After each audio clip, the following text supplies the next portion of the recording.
Hey everybody, Mr. Hampton here. Going to run you through a little bit of a review on Ghost Story, which is also called Haunted House by Virginia Woolf. Going to run you through the steps real quick for language analysis just as a review. And then second thing we're going to do is actually take a look at Ghost Story itself, and I'll show you, following the steps, how language analysis works on that. As always, feel free to pause or rewind the videos at any point in time. It's one of the benefits of YouTube. You can actually slow it down to match your pace. Okay, so just as a review, wanted to go over the steps for language analysis. You did take these in class, but if you misplace them or you don't have them in front of you, you can retake them right now. First step in the process, very important, you want to read that prompt header. Figure out what does it tell me about the possible tone or mood of the story. You can also take a guess at what's going to happen based on the information they give you. Very important. I definitely would not skip that process. Step 2, you're going to read the story, and while reading, you're going to keep that tone and that mood in mind and try to highlight or underline words or phrases that seem to jump out as you as interesting. Could be repetitious words, could be a certain word that they use, or a punctuation mark. Pretty much anything is fair game. Step 3, oh yeah, don't worry about highlighting or underlining too much. You can always scale it back once it's time to write your composition. Okay, step 3, you want to pick out those best words or phrases that affect the tone or mood of the story once you complete reading it. And then step 4 in the process, you're going to write your analysis. Remember, you're looking for 13 to 15 comments for that A-ban, about 5 to 7 for an E-ban. So worst case scenario, I would not aim for 5 to 7, because let's say you have 5 and let's say 4 of them are good but one of them isn't, then you'll fall from an E-ban to a not passing score. Definitely want to start with the thesis statement. We talked about that a little bit in class, and you'll see that on the example essay that I wrote, what a thesis statement looks like as a reminder. And then just go ahead and go into your analysis, explain how the author uses this to suggest or evoke this. Okay, I'm going to go ahead and bust out the story, and then we'll get started. Okay, so step 1 in the process is going to be to go ahead and read the header information to see if we can guess at tone or mood of the story. So it says right here, where I'm reading from, in this extract from a ghost story, the spirits of a deceased couple return to the house they once lived in, searching for the love they once had there. The current owners of the house are aware of the couple's presence. I don't know about you guys, but that sounds remarkably like the story of Beetlejuice, if you guys have seen that movie, starring Michael Keaton. And anyway, so just looking at Ghost Story right there, and I'll just use my little comment box to kind of put these things off to the side so you can see. For Ghost Story, it sounds like to me it's either going to be a spooky, strange tale. And I'll put a little question mark right there. And again, on your paper, you're not going to have a comment box, but by all means, just write it off to the side. And then this is pretty freaky, this last part. The current owners in the house are aware of the couple's presence. So I definitely get a sort of maybe supernatural vibe. And as I'm reading through the actual story itself, I'm going to try to look for words or phrases that maybe support this original idea that I've had, that it's making me try to feel, it's affecting my mood by making it seem maybe strange and supernatural.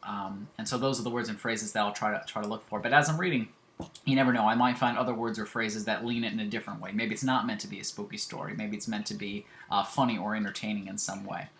Okay, I'm going to go ahead and hit the pause button, give you time to read the story if you haven't read it already. Whenever you've read the story and highlighted or underlined, go ahead and hit the play button again, and I'll show you what I came up with.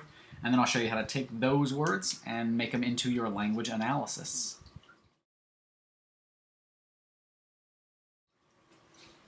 Hey everybody, alright, next part of this video I'm going to go over is the actual words and phrases that I picked out. Something I do want to caution you with before I go through these is if you have different words and phrases that you've underlined or highlighted, that's okay. Everybody is supposed to get something different, so if you don't have these exact ones, that's okay. It really depends a lot on what you're looking for and what you're interested in. You'll notice that sometimes people will pick out a whole lot of metaphors, and maybe you didn't see the metaphors, maybe you saw lots of descriptive phrases that added to imagery. That's okay. Myself, when I was reading this story, I couldn't help but be struck by all the personification that was in the story. So let me run you through exactly what I came up with. First off, when we last left off, I definitely commented about how I thought that the tale was going to be maybe spooky or a strange tale and had a little bit of a supernatural vibe to it. That was definitely confirmed for me. Let me run you through what exactly I came up with. First off, the story starts with you saying whatever hour you woke. At first, I thought maybe it was second person point of view. I'm still not too sure about that by the end because, again, it's she said, he said. It's mostly third person. I think it's just saying that you in the generic term. I really like this phrase that was picked out. Let's talk about the ghosts. From whenever they went room to room, they went hand in hand, comma, lifting here, comma, opening there, comma, making sure. I like these little use of commas there. I think that's just an interesting way to describe things. Instead of in one little action, it's little segmented pieces of action. Additionally, they're talking in the story, here we left it. And I think the whole mystery of the story is what exactly the ghosts are talking about. Where do we leave it? She says, oh, we left it in the garden, or we left it upstairs. That's one thing that I said there. It's a little bit of a mood of mystery. What exactly is it that they're searching for?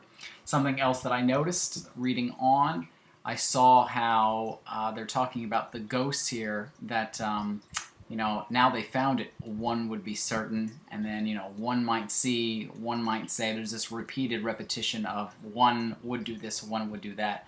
Something else I thought was pretty clever, which I caught when I glanced through it a second time, was they were talking about how the hum of the threshing machine was sounding out on the farm. Threshing machines, just so you know, separate grain from stalk, and maybe I thought that was a little bit of a metaphor here because we're talking about living versus dead. Talking about grain versus stalk, using something that's living and useful from something that's just growing. Maybe I could do something like that on my paper. Continuing, when they talked about, this is the start of a lot of personification here. The apple turned its yellow side. Apples can't turn. Additionally, a pulse of the house beat softly. The house obviously doesn't have a pulse to it, but it definitely gives it a living quality. And again, you're going to see this phrase about safe, safe, safe. You'll see it repeat several times down here. Continuing down to the bottom, again, more personification. The wind roars up the avenue. The trees stoop and bend. They can't do that. Again, we have this repeated phrase of like knocking like the pulse of a heart, like the house is alive. So that's something. Next thing. The wind falls, the rain slides silver down the glass. The wind falls. That's again a nice little a nice little personification there. Continuing along, the wind drives, the flame stoops. More personification there. Again, this repeated phrase: safe, safe, safe, safe, safe, safe. Just based on what I have right here, I'm noticing a lot of personification that I probably want to tackle. I might mention the where is it? I might want to mention the metaphor of the threshing machine, just to further back up this idea of living versus dead. We have the house that's taking on a sort of supernatural quality to it because these ghosts are in it. So those are definitely things that I'm going to concentrate on. Okay, next part of the video, I'm going to go ahead and hit pause, is going to be me taking exactly what I came up with here for my comments off to the side and turning that into an actual language analysis paper. So I'm going to hit the pause button, and I'll see you all in a second. Okay, last part of the video is going to talk to you about how to take the comments that you made off to the side, recognizing metaphors and similes, personification, how to take those specific things and make your language analysis paper. Really quick, I just want to go over the two things that you want to make sure to do in your paper. If you do both of these things, you'll achieve a passing score at least. Remember, a passing score, I think it's at least 5 to 7 comments, upwards of 13 to 15 if you want to go for that A band. So anywhere in between that range, as long as you're doing these two things, you're going to be fine. So the first thing you want to do is start your paper with a thesis statement. Specifically, the author does this because, and whatever fits in with the story that you're reading. The second thing, the most important thing, is to explain what that word or phrase is and its effect on the text tone or mood. If you just say that, oh, this word is a metaphor, this word is a simile, you don't get any points for those things. You have to make sure to explain the specific effect that it has on the text tone or your mood. Okay, let me show you an example about how I would do it for ghost story. I'm going to scroll just a little bit here. Okay, so for thesis statement, just an example, one that I came up with based on the specific commentary I had. I said that in Ghost Story, the author uses personification and repetition of phrases to suggest a sense of mystery about the ghostly guests and their intent. Keep in mind, you don't get any points for thesis statement because you haven't mentioned any specific words or phrases and how the sense of mystery was highlighted by the story itself. So keep in mind, no points for that yet. All the points come on the next part, which is specifically picking out those words and phrases. So I just picked out a few just to give you a little sample here about what it would look like. After my thesis statement, I'd start out by saying, for example, the passage begins by mentioning the word it. It, by not being specific, connotates that the people owning the house do not know what exactly the ghosts are in search for, which further heightens the sense of mystery at the ghostly guests. Keep in mind, I get a point just for that sentence because I specifically mentioned the phrase, and then of course I explained what I thought it meant. Okay? Continuing along, right here I believe. Later on, the house takes on a living quality by the use of personification. No points for that yet because I haven't mentioned the word or phrase. I specifically say, safe, safe, safe, the house beats softly. The term beat here most likely evokes a sense of heartbeat here, with the general beat of the house taking in the seemingly alive ghostly guests. This is later confirmed by a simile when the author states that the doors of the house were gently knocking like the pulse of a heart. I get a point for the first one, talking about personification, evoking the sense of a heartbeat, and for following it up with another phrase that suggests that that also affects the mood of making the house seem alive. I get another check for that. So just in this right here, I have 3 checks, which is halfway on to at least an E-band.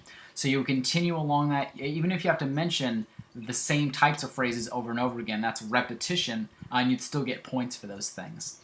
Okay, and that concludes our video commentary about doing language analysis for Ghost Story. If you have any questions or comments, feel free to comment at the bottom or ask me in class or shoot an email my way. Hope you found this video helpful. I look forward to seeing you all in class, and best of luck studying.